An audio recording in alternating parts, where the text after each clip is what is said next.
Bismillahirrahmanirrahim. Assalamualaikum warahmatullahi wabarakatuh.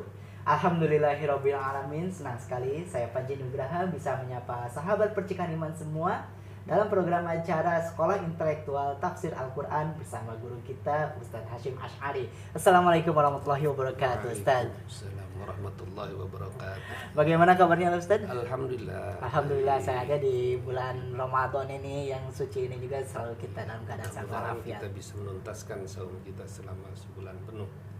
Amin, amin ya robbal alamin. Dan semoga sahabat percikan iman yang ada di rumah juga dalam keadaan sehat walafiat. Insya Allah pada hari ini kita akan membahas surah Al-Fatihah, yaitu surat yang sering kita baca dalam sholat. Dan saya yakin sahabat percikan iman juga sudah terbiasa dengan surat ini. Pada kesempatan kali ini kita akan membahas makna lebih mendalam tentang surat Al-Fatihah ini.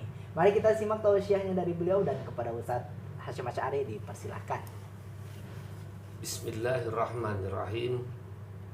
Alhamdulillahilladzi arsala rasulahu bil huda wa dinil haq liyudhhirahu 'alad dini kulli wa kafa billahi syahida. Asyhadu an la ilaha illallah wahdahu la syarikalah wa asyhadu anna Muhammadan abduhu wa rasuluhu la nabiyya ba'da. Sahabat percikan iman, mari kita sedikit mengungkap tafsir ayat Al-Qur'an dalam surat Al-Fatihah.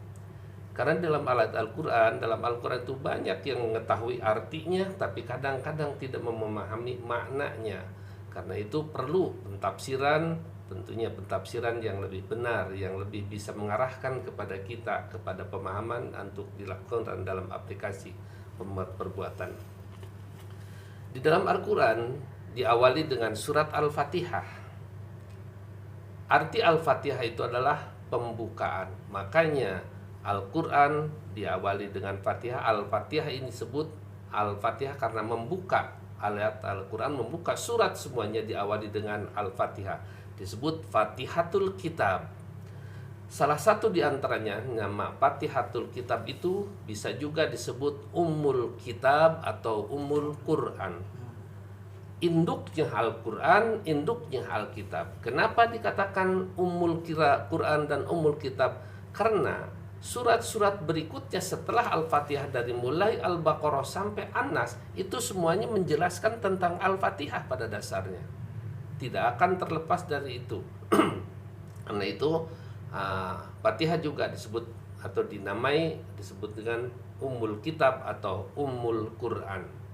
Bahkan ada lagi sebut Al-Fatihah juga sebut Alhamdu, karena mengawali setelah Bismillah alhamdu. Sering kita mendengar orang yang menyebut surat kulhu, padahal bukan surat kulhu, surat Al-Ikhlas, surat kuliah, bukan surat kuliah, dan sebagainya. Surat tabat, bukan surat tabat, padahal kali itulah biasa orang menyebut. Bahkan di dalam hadis Rasulullah SAW ada juga bilhamdulillah, mengatakan memulai bacaan dengan bilhamdulillah, maksudnya dengan surat Alhamdulillah, yaitu surat Al-Fatihah. Dan Al-Fatihah juga disebut dinamai Sab'ul Masani, 7 ayat yang diulang-ulang.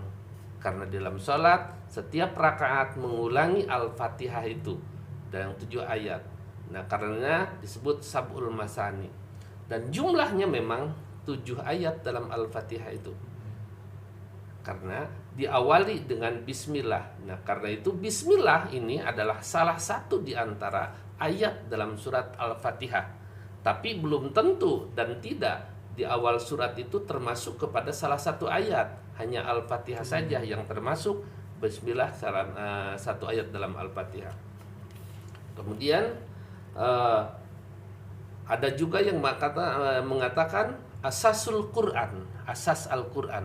Karena asas Al-Quran itu disebut adalah karena Ummul Quran juga. Asasnya semua pembahasan menjelaskan tentang Al-Fatihah. Yang diawali dengan Bismillahirrahmanirrahim. Yang artinya dengan menyebut nama Allah yang Maha Pengasih lagi Maha Penyayang.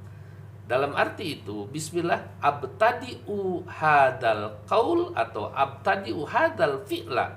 Aku memulai perkataan ini aku memulai pekerjaan ini dengan menyebut nama Allah.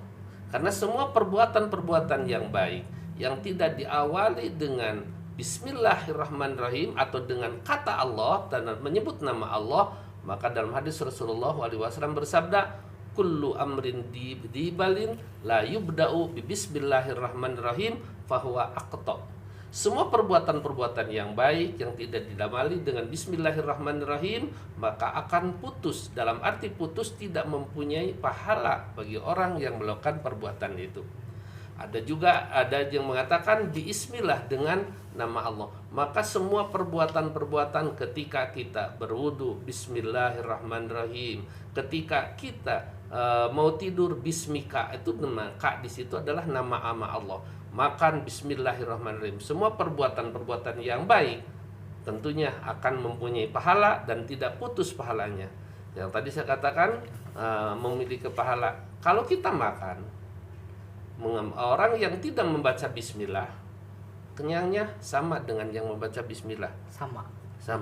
Tetapi ketika orang yang tidak membaca bismillah hanya sebatas kenyang tapi tidak mempunyai nilai pahala baginya. Tapi orang yang membaca bismillahirrahmanirrahim ya dikenyang dan juga mendapatkan pahala di sisi Allah Subhanahu wa taala. Masyaallah. Kemudian nama Allah itu adalah nama zat Allah.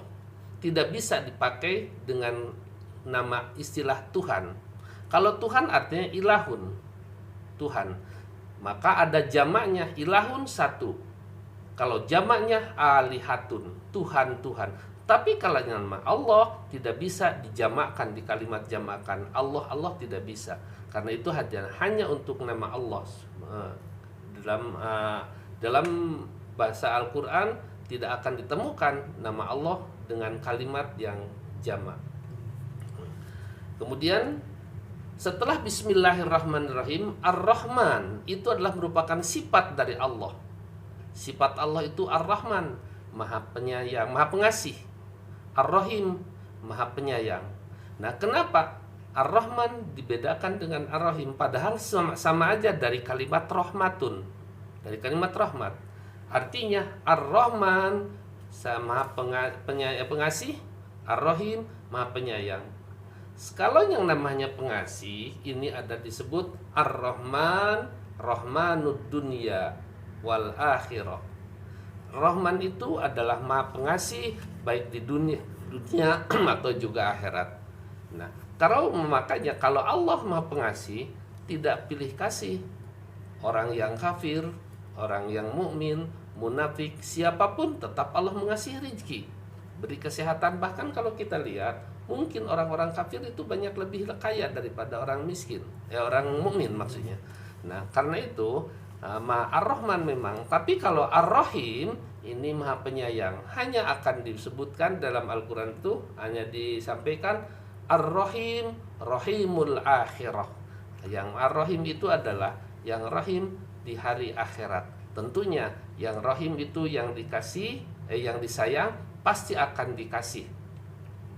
Tapi kalau yang dikasih belum tentu disayang. Tapi di akhirat ya jelas hanya akan kepada orang-orang yang disayang oleh Allah, itulah yang akan dikasih.